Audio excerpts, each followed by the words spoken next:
Hey everyone. I think we're live. Should have people starting to come through. Is this thing on?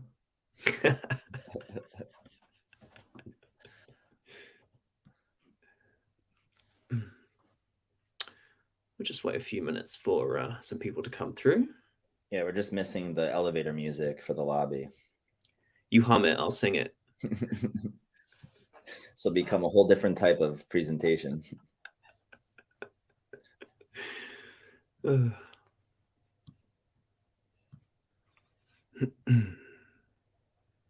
It's definitely a new experience being on a one-sided conversation. So as people jump in, we would definitely love to hear from you. Yeah, please do. It's hard to see how many people we've got joining. So if people want to post a comment where they're logging in from, maybe it's a nice, easy one.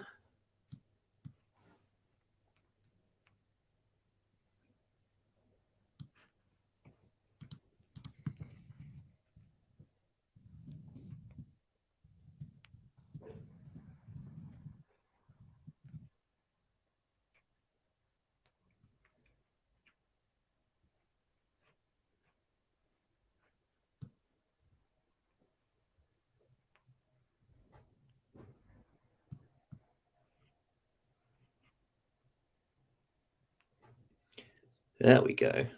Jacksonville, Ohio. Love it. Thanks for sharing. Boston too. I was born in Boston. It's a little known fact. I didn't know that actually. So Laura, thanks for hopping in. Lisa, you as well. Thank you from Ohio. Love that. cool. I think we should give it one more minute and then we'll Yeah, jump in. give it another minute or so.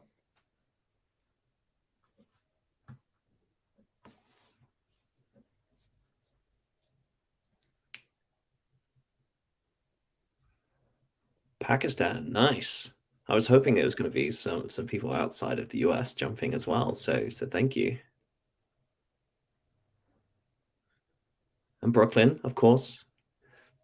More US also welcome. Where's Brooklyn at? I love it.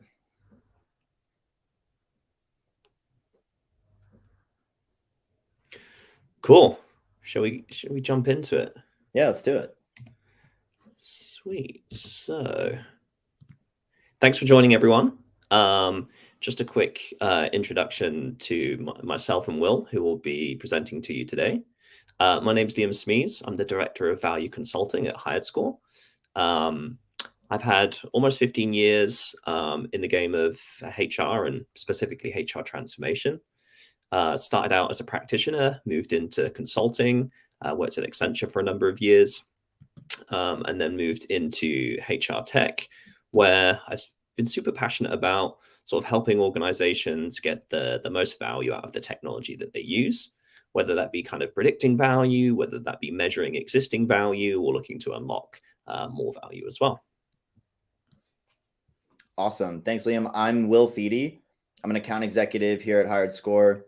I've spent about 10 years in the talent technology space, and I've worked at a few massively disruptive technologies, including 2 stints at Indeed.com, as well as a long tenure at Beamery. I've always been excited about the evolution of technology in our industry. In my experience, I've worked with some of the largest companies in the world on their talent transformations, and I've seen firsthand how challenging that can be. So what I love about HiredScore and what got me excited to join is how the product really taps into the core roles and responsibilities of recruiters. It's truly built to help teams do more with less and get more out of the process without adding more steps. So we're not here really to talk about that today, but that's the point of view and perspective that I kind of come from, and super excited for the conversation. Yeah, thanks, Will. And I just love the kind of the way you think about the technology in the real world and the impact that it's going to have there as well. So thanks for sharing. Cool. So quick agenda on just what we're going to go through today. Now, obviously, we've kind of titled the talk today around doing more with less. And we're going to dive into a few different areas where we see massive opportunities for organizations to really do more with less or do more with the kind of existing technology and existing practices that they're doing today, and just really unlock the value that they might have sitting right in front of them.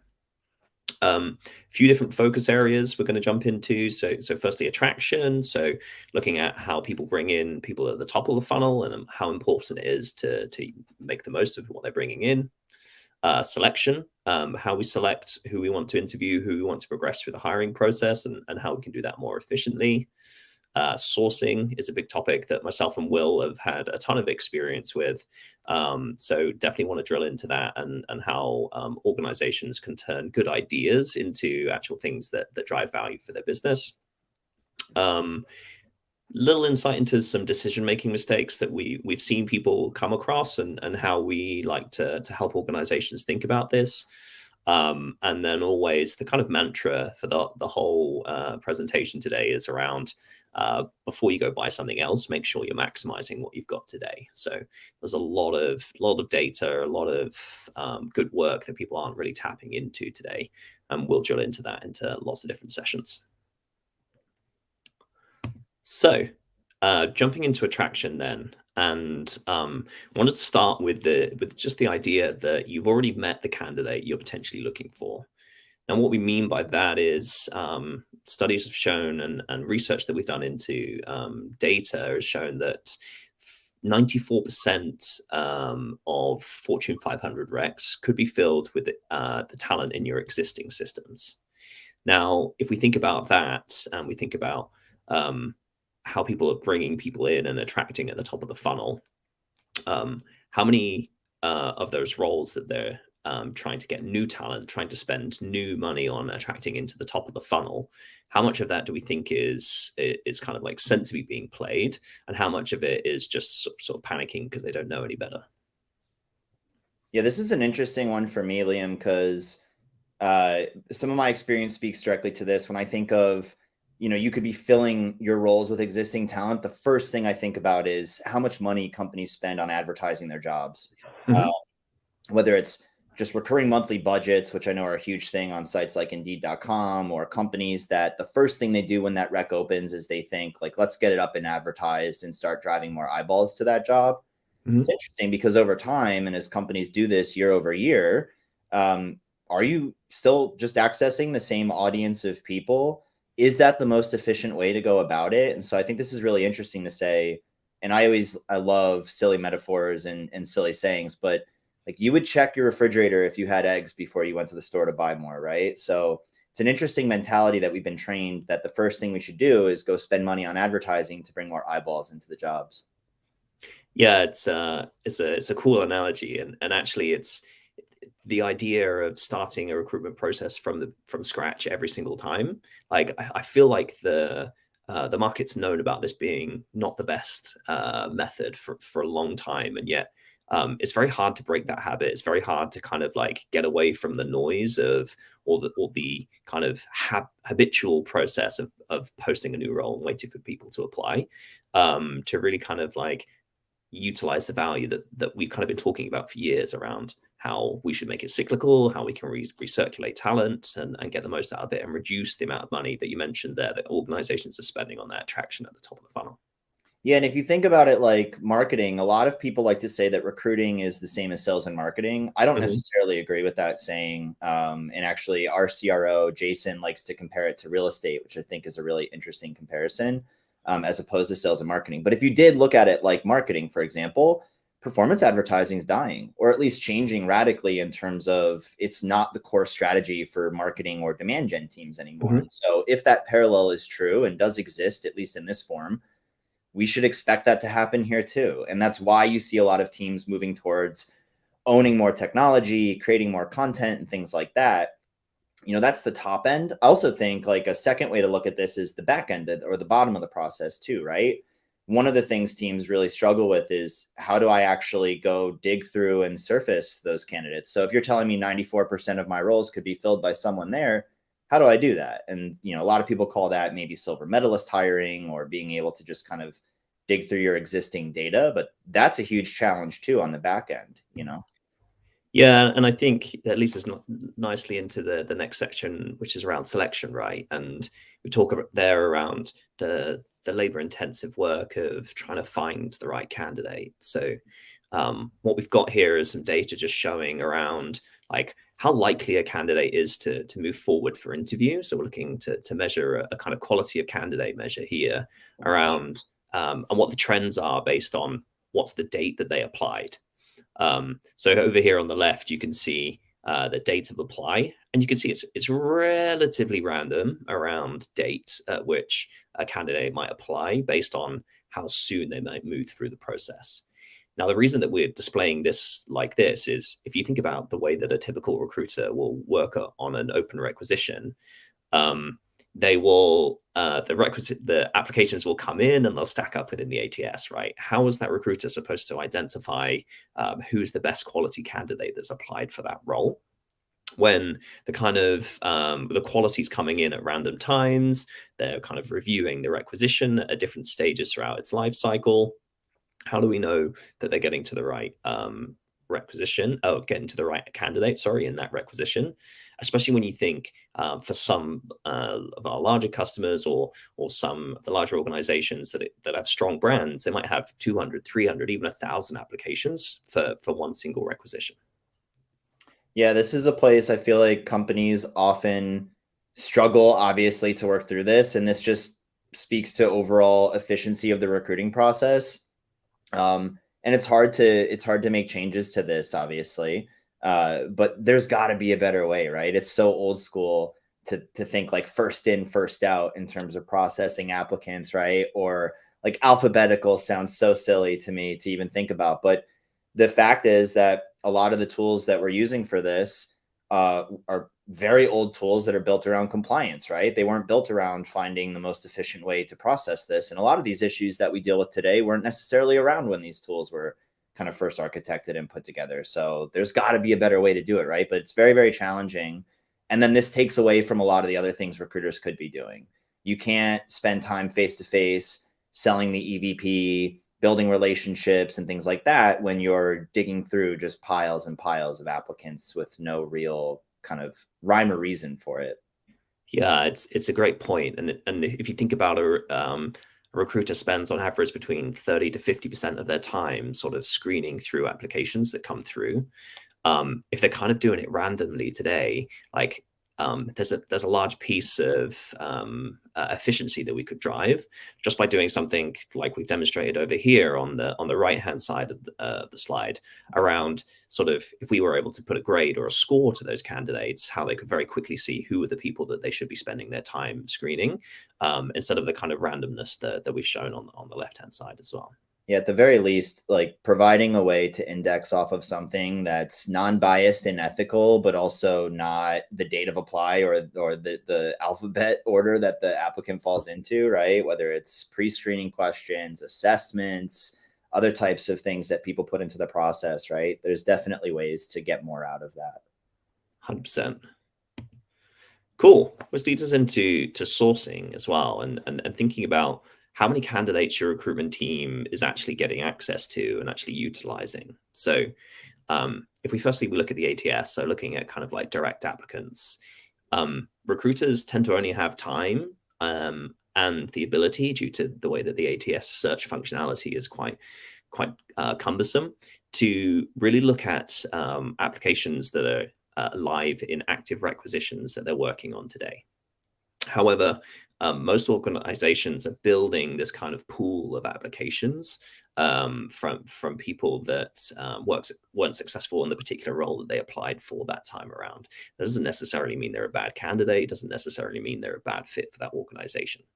But all those candidates kind of go into this, what we sometimes call the ATS black hole, right? Never to be seen again, because it's very hard to resurface them again. It's super hard. Exactly. And even when we start thinking about how CRMs can help here in terms of having silver medalists maybe go into your CRM, or looking to have talent communities, or looking to have sources kind of like pipelining into your CRM, the challenge we often see with CRMs is around adoption. And it kind of depends on the profile that's interacting with the CRM, whether it be kind of a recruiter that's stretched and doesn't really have the resources or capacity to be trying to do some proactive sourcing, tends to be low adoption. we tend to see the higher adoption with kind of like sources that are actually sort of proactively looking for somewhere to pipeline the candidates.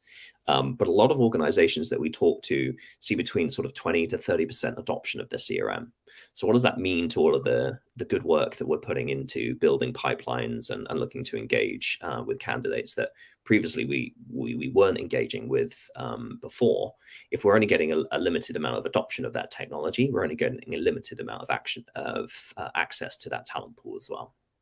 Yeah, I like to refer to this as right sizing your tools. There's so many different like metaphors that you can think about, but like if you only have a hammer, everything is a nail. You know what I mean? But that's not how everyone's working, right? And so there are a lot of teams out there that feel the need to build pipeline. They want to get ahead of their recs, or they are hiring for challenging, hard to find talent, or maybe they have a brand issue and they're competing against much better known brands, and they're trying to find ways where they can compete and get known, and they want to attack that with sourcing. But not everybody is meant to do that. And as we just showed on the last slide, a lot of the recruiters are actually struggling to just get through their core roles and responsibilities. So to take on more can be challenging. What's funny about this is the graph on the left with the ATS applications. When we are hiring a small percentage and we're building up this huge repository of past applicants, usually what companies do is they then go to market for a CRM to solve that problem. And they say, hey, I know, we'll strap a CRM on, and then that will help, because a lot of them, if not all of them, help with silver medalists and recycling and things like that. What ends up happening is you bring a whole new process, a whole new set of steps, a whole new set of tools, and basically a whole new way of working. And we like to refer to that as tool fatigue, right? I now have so much going on that I can't work effectively through my application still, and I can't adopt the CRM. So now I'm just watering down what I'm doing across the board. And that's why we see a lot of recruiters dealing with burnout and being overwhelmed and all of those types of things. So it's kind of a catch-22. It should help, but if it's not done appropriately and thoughtfully, then it can really lead to some challenges for sure. 100%. And what we've done here is kind of like a hypothetical calculation around how much it's costing organizations to do these plays, basically. So if we think about if, let's say, customer A has 500,000 applications per year, and they're making 10,000 hires from those 500,000 applications, that leaves 490,000 applications that typically go unused into that ATS black hole, as we coined it earlier. If we estimate that each candidate costs around $20 to get them to apply at the top of the funnel, relatively conservative, then you're getting a kind of 490,000 applications costing you just under 10 million. What we find when we run our relevancy against those applications, you can see that about 7.8% of those applications are actually relevant for a role that your organization is currently recruiting for today. So what that means is, if we times the amount of candidates left at $20 per candidate, then you're getting that $764,000 that's currently just being wasted. These are candidates that are a good fit for a role that you're currently recruiting for. They just get sucked into that black hole, never to be seen again. Or you're spending marketing dollars on trying to attract those people back into the top of the funnel at $20 per candidate again. Yeah, let alone the candidate experience involved in that as well, right? But we're very lucky to have access to such incredible data and to be able to see things like this. And it's insightful, because I think a lot of companies, they think about, well, what benefit can I get from a new tool, or what new strategy or process can we implement that's going to bring us something more? And they don't stop to think, well, wait a minute, how badly are we bleeding out today? And I think if they did, it would be a little bit eye-opening in terms of like the dollars that are walking out the door with these inefficiencies. 100%. And then if we move on to the next example, which is around thinking about a CRM, right? Which an organization has typically had a good idea, right? We need to pipeline people, we need to resurface people, we need to be proactive in the way that we source. Let's create a scenario where they're spending around $300,000 per annum on a CRM, right? That's a bit of a ballpark figure for a typical kind of yearly CRM cost. Let's say they're managing to add 300,000 candidates to that CRM per year. So looking to build a relatively healthy pipeline in their CRM. I'm going to say $10 per candidate on this scenario because it's less. We get a lot of kind of people coming in through talent funnels, different communities, etc. Let's put a cheaper cost per candidate just so that we can understand. As you can see, this is around 3 million in the cost per candidate in terms of our time spent getting these people into the database. When you add that to the $300,000 you're spending per annum on your sort of license fee, this is a 3.3 million yearly investment. If you're only getting 20% adoption, that's 2.6 million that's being wasted every year because you're just not getting the adoption from the tool. The candidates are going in there, the recruiters don't have time, the recruiters haven't adopted the platform in a way that's actually going to get them to get the value out of that tool. When you take into account, we've got in this red box here, we've looked at the average conversion rate to applicant to interview to hire being quite low. And that's because the nature of proactive sourcing is always going to be low when you're looking to pipeline people that you found on LinkedIn, for instance, or different networks. The conversion is going to be low because you haven't checked their interest in the role. So if you think about how much you're investing to have quite a low conversion rate, there needs to be some better way of getting those people out. Absolutely. Yeah. And what's really interesting about this, Liam, is actually just keep going. I'm going to hold that thought. Just wait. So we wanted to create a couple of examples there, but we're kind of talking about how candidates pile up. And we kind of created this, what I like to call like a data warehouse. It becomes our system of record for our ATS. Now, a lot of organizations are kind of pivoted to how can we be more flexible with the candidates that we got coming in? How do we maybe move them into a different system? But all that seems to have really happened in these scenarios is we're creating a separate system of record. A lot of it is copy and paste of the same kind of candidates, came out of data. And we've just locked it up into another data warehouse and just given it another 3-letter acronym for a name. Like, we need to be thinking about how we can get better use out of these technologies as well. Yeah, and I'll just jump in there. I didn't want to steal your thunder on that one because I realized that this slide was coming up next. But a lot of times when people think about CRM, which is a great tool, great addition to the tool set, they think about and they ask questions, and we know this firsthand. How is it going to help me source? How is it going to help me build pipeline? How is it going to help me connect and engage with new talent?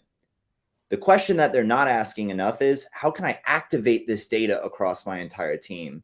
Because as your kind of previous illustration just laid out, it's great and very valuable to build a huge, database or pipeline of people. But if you can't have your entire recruiting team utilize that across the entire recruiting process, you're losing a lot of value out of that. And it just becomes a leaky bucket, kind of like the ATS does a lot of times. 100%. And there's a great comment come in from Amit that's just saying that 95% of candidates in the CRM are also in the ATS.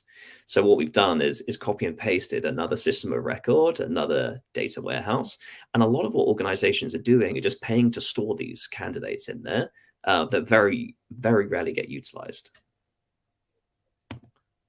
Cool. So some decision-making mistakes. So Will and I had a discussion around just some of the mistakes that we think people are making in the market, and just looking to give a bit of an enlightenment into the things to be considering when you're making, looking to improve, looking to do transformations, looking to buy new pieces of technology. So the first one is this little iceberg slide, which I like to use, which talks about the true cost of technology. And specifically, this is looking at organizations that try to replace a piece of technology with another piece because they're not getting the value that they thought they should be getting, right? Now, yes, some organizations do get more value when they change an apple for an apple. But I think what's important to consider when they're thinking about the investment is potentially some of these hidden costs. So the license price, so the yearly occurring cost or price that gets presented is often only the tip of the iceberg. There's a ton of hidden costs that come when looking to implement a lot of different technologies out there, especially the rip and replace ones, the ones that aren't looking to make things better, but just looking to replace your existing system. The first one being adoption. As Will and I have discussed so far, like, when you have low adoption of a technology, you're leaving a lot of money, a lot of the investment that you're making on the table, and nobody likes to see that. When you're rolling out new technology, there's often quite a heavy investment in training and change management, depending on the piece of technology, in order to drive adoption and get the value add out of those tools. So if you're looking to dramatically change the process or the strategy, your sort of go-to-market strategy for recruiting candidates, there needs to be investment in change management to get the adoption of that. And that takes a lot of resources and time, which is relating to dollars. And when we're talking about how to maximize your budgets, that's something that you should be thinking about. As well as IT resources, the amount of resources that are required to implement a technology, how hands-on and how long the implementation period might be, can have a massive impact on the overall cost of implementing a new solution. Also, the time to value. There's a lot of tech out there that takes between 6 to sort of 12 months to implement, but then also thinking about the kind of ramp time that comes after that in terms of getting the value from it. How soon are you going to be getting that value if you need to build those pipelines and actually sort of build the data that you're looking to get before you can start getting some value coming back out of it? And that's kind of leading into that last point where it's around pipelining, how you can be dedicating that recruiter time to building those data warehouses that we talked about, that actually building the data and the candidates in there for them to utilize. When, as we discussed, and as everyone's been talking about, how little resources, spare resources our recruitment teams have today to be doing all these value add extra activities. Yeah, I think really quick, Liam, I think this is a great time for talent leaders to do an opportunity, like a opportunity cost analysis to really understand. We need to ask first, have we truly gotten the most out of our existing tools today, whether it's just the ATS, whether you have an integrated ATS and CRM, or maybe some sourcing tools in the mix, whatever it might look like. Have we really gotten the most out of this before going for more? And then I think the second question that teams need to ask is, from an IT resources, from a change management and training standpoint, what do we reasonably think we could get if we invested what we would invest in a new tool into the tools that we have today? You know, like what would that yield us if we dedicated some of those time and resources to optimizing what we're already sitting on? It's a really good way to think about it. Another opportunity for us to talk around is understanding that time to value as well. So we kind of create this graphic here just to kind of show the average kind of implementation times for a few different pieces of technology. And the reason why we think it's super important is it's not only around how much time that it takes in terms of how long before you get to go live with a piece of technology. It's around those resources, again, that you're looking to tie up for that implementation period, for instance. And we all know that there's a lot of competition for HR IT time or any IT time in trying to make processes better. So thinking about that, but then also thinking about the time to value once the go live happens. How quick is that bell curve for you to get up there and start actually getting the value from the tool that you're looking to implement? There's a definite order of operations conversation here for sure. And this is not just necessarily competing priorities. I've worked with a number of companies that have come right out of an ATS implementation, or even are doing a whole brand new enterprise-wide ATS swap.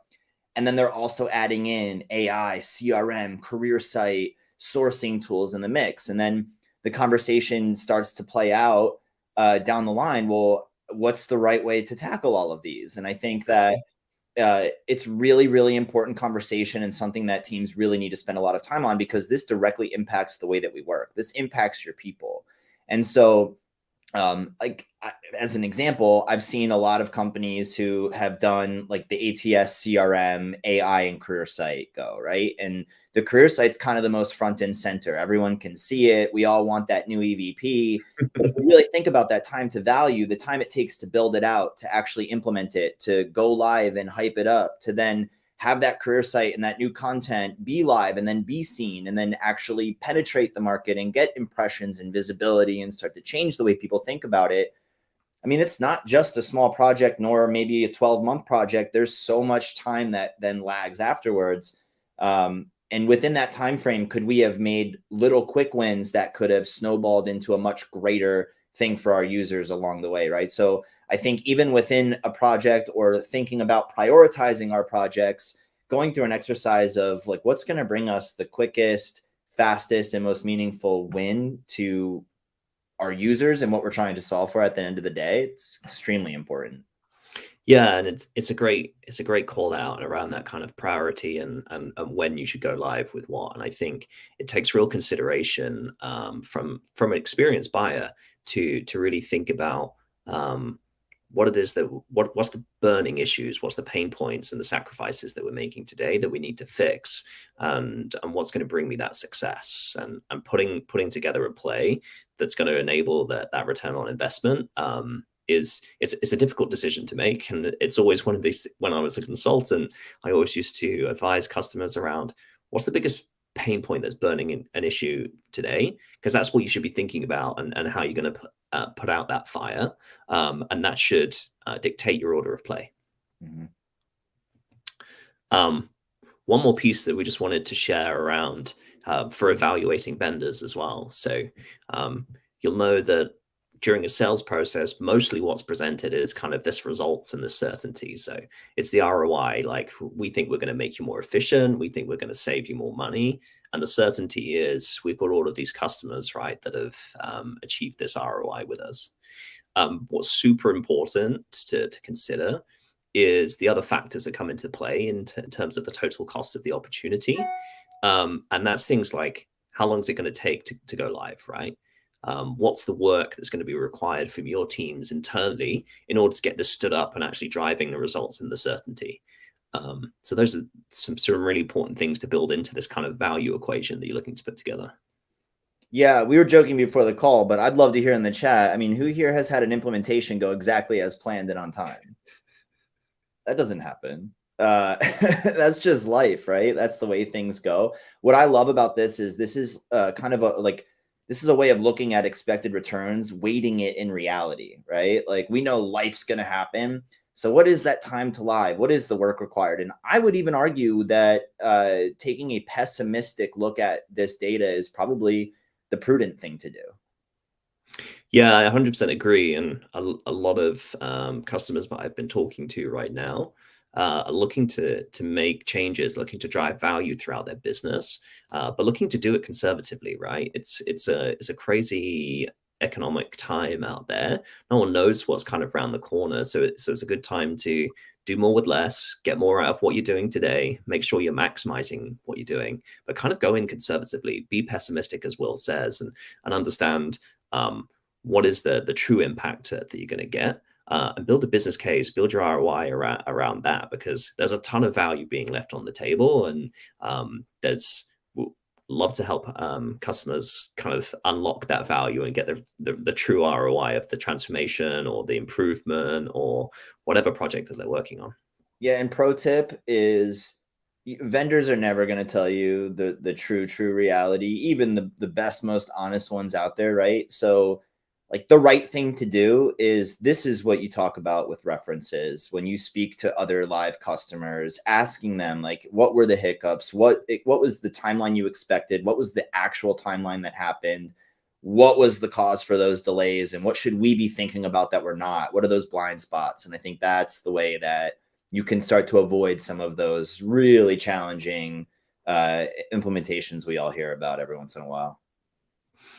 100%. Some realness there from Will. Appreciate it. Cool. So that was what we wanted to go through today. We're a little bit over on time, so people might have dropped off already, and Will and I might just be talking to ourselves. But thank you so much, Will, for co-hosting with me. It's been a pleasure talking about these things. And thank you to everyone that jumped in from all different places. As we saw people logging in, it's been a pleasure talking to you, and hopefully we've been able to share some insight. Love it. Thanks, everybody. Thanks all.